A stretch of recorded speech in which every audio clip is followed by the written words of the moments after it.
Dan saudara, ini adalah situasi terkini, massa terus berdatangan keluar di luar gedung DPR MPR RI sejak pukul 14.30 waktu Indonesia Barat. Massa kembali memadati sekitar gedung DPR RI. Masih belum diketahui apa yang menjadi tujuan dari perwakilan massa, dan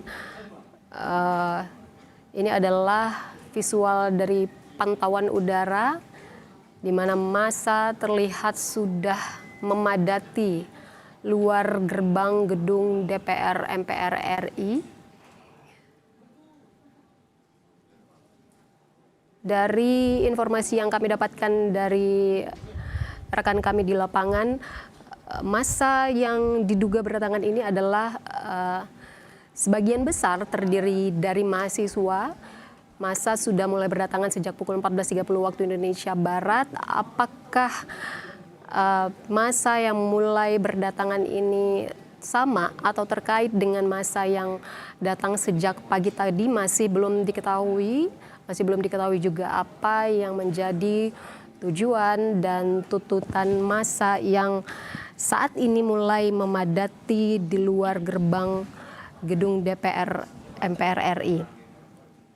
Sementara pagi tadi saudara, sejumlah elemen masyarakat dan mahasiswa juga sudah memadati gerbang utama gedung DPR MPR RI Senayan Jakarta untuk menggelar aksi unjuk rasa. Kalau tadi pagi ada 4 aliansi besar yang terlibat dalam aksi, diantaranya ada Aliansi Masyarakat Pati Bersatu, ada Gerakan Rakyat Menggugat, dan salah satu yang menjadi tuntutan utama massa pagi tadi adalah mendesak DPR mengesahkan rancangan undang-undang atau RUU perampasan aset.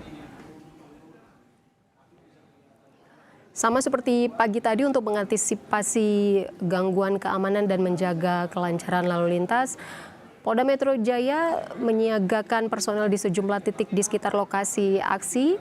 Bahkan tadi dari informasi yang kami dapatkan dari rekan jurnalis Kompas TV yang ada di sekitar gedung DPR MPR RI, mengingat massa yang terus berdatangan saat ini ke gedung DPR MPR RI, massa sempat tertahan di Jalan Gatot Subroto karena adanya pengamanan.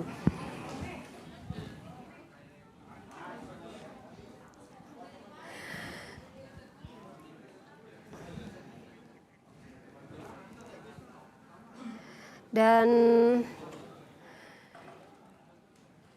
saudara, pagi tadi sekitar pukul 9 waktu Indonesia Barat di depan gedung DPR MPR RI, tepatnya di Jalan Gatot Subroto, Jakarta Pusat, ada beberapa hal yang dilakukan dari Aliansi Rakyat Indonesia Bersatu, yaitu AMBP, BMPI, dan MURI.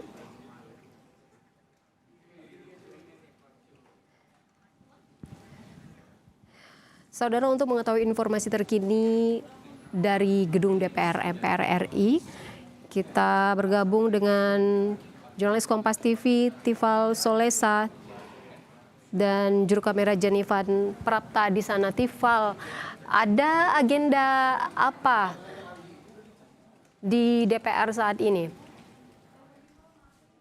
Yang saya cermati, Ivo, setelah rapat paripurna berlangsung pada pagi hingga siang tadi, yang saya cermati mendekati pukul 1 siang waktu Indonesia Barat, setiap komisi kerja DPR kembali melanjutkan kegiatannya seperti biasa. Mulai dari panitia khusus rancangan undang-undang daerah kepulauan, itu di pukul 12.30 tadi, kemudian di pukul 1 siang waktu Indonesia Barat, dari Badan Anggaran DPR juga melakukan rapat kerja dengan Menteri Keuangan, Menteri PPN, kemudian ada Menteri Hukum, dan pejabat sementara Gubernur Bank Indonesia, membahas pokok-pokok RUU APBN 2027 yang sudah disampaikan nota keuangannya atau rancangannya oleh Presiden Prabowo Subianto pada 14 Agustus 2026 lalu. Berlanjut di Komisi 2 pada pukul 1 siang tadi, ada rapat dengar pendapat dengan Kepala Badan Bank Tanah dan jajaran, terkait dengan evaluasi kerja 4 tahunan. Lalu di Komisi 7 tadi ada rapat dengar pendapat Panja Komisi 7 tentang akses biaya dan permodalan UMKM. Begitu juga untuk Komisi 11. Saya koreksi, Komisi 9. Ada rapat dengan Menteri Kesehatan merespons penanganan pemulihan layanan kesehatan terdampak bencana khususnya di Nusa Tenggara Timur dan wilayah yang terdampak kebakaran hutan dan lahan. Lalu jam 2 siang tadi juga digelar di Komisi 11 DPR RI rapat dengar pendapat umum RDPU untuk 2 calon deputi gubernur Bank Indonesia atau temanya lebih tepat sebagai uji kelayakan dan kepatutan atau fit and proper test terhadap 2 calon deputi gubernur BI itu tadi. Dan pansus lainnya di pukul 2:30 sore adalah revisi atau rancangan undang-undang daerah kepulauan yang juga berlangsung dengan tema rapat dengar pendapat umum bersama dengan Walhi, lalu juga ada Force Watch Indonesia dan Tajogyo Institute. Intinya setelah rapat tadi, setelah rapat paripurna yang berlanjut dengan audiensi dengan perwakilan massa dari Aliansi Masyarakat Pati Bersatu, aktivitas di dalam gedung DPR RI berjalan normal dalam konteks rapat-rapat kerja ataupun rapat dengar pendapat digelar lintas komisi, Ivo. Tifal, saat ini di luar gedung DPR RI masa terus berkumpul. Bagaimana dengan respon dari pihak DPR saat ini?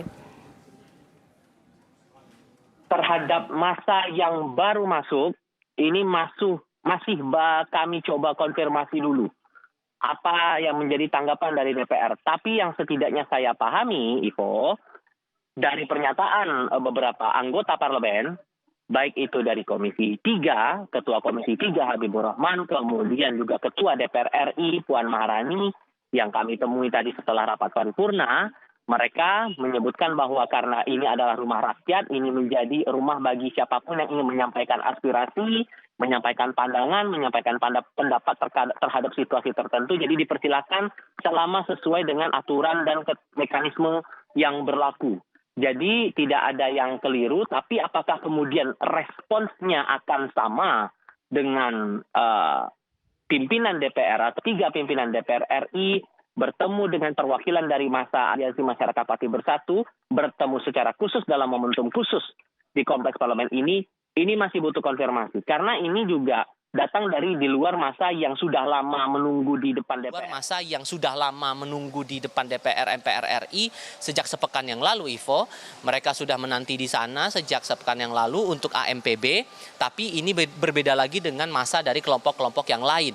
Harapannya kemudian ini masa yang datang kemari juga menyampaikan aspirasi dengan tertib. Itu yang disampaikan oleh beberapa anggota. Saya juga mengutip pernyataan dari 2 anggota dewan lainnya dari Komisi 2 DPR RI. Ahmad Doli Kurnia dari fraksi Partai Golkar, lalu juga Arya Bima, Wakil Ketua Komisi 2 dari fraksi PDI Perjuangan. Mereka menyebut bahwa mempersilahkan setiap pihak, kelompok massa manapun, kelompok masyarakat sipil manapun yang akan menyampaikan aspirasi dalam bentuk unjuk rasa atau orasi di depan kompleks DPR MPR, itu dipersilahkan selama tidak mengganggu kepentingan publik. Itu yang dipesankan oleh mereka. Khusus dari Arya Bima sendiri, Arya mengharapkan bahwa dari aparat keamanan, dari Satuan TNI Polri yang ikut berjaga dalam tim gabungan di kompleks parlemen ini dalam masa unjuk rasa ini untuk tidak bertindak represif.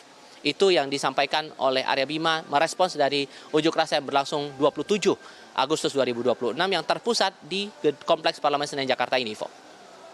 Untuk memenuhi tenggat pengesahan rancangan undang-undang RUU perampasan aset ini kan paling lambat tanggal 15 Desember 2026 ini sudah disetujui dalam rapat paripurna.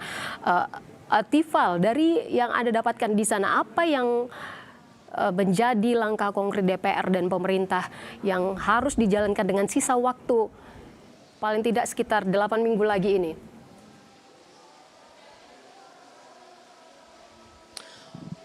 Dalam rapat paripurna tadi, kalau kita cermati kembali pernyataan Habibur Rahman dalam paparannya di hadapan anggota Dewan dan sebagian perwakilan massa AMPB itu tadi, pagi tadi di ruang rapat paripurna di Gedung Nusantara 2, Kompleks Parlemen Senen Jakarta, yang menyampaikan masih ada tahapan-tahapan untuk mendengar aspirasi dari berbagai pihak, masih akan ada harmonisasi lagi dengan aturan-aturan yang berkaitan dengan rancangan undang-undang perampasan aset yang ini menjadi rancangan undang-undang inisiatif dari DPR RI.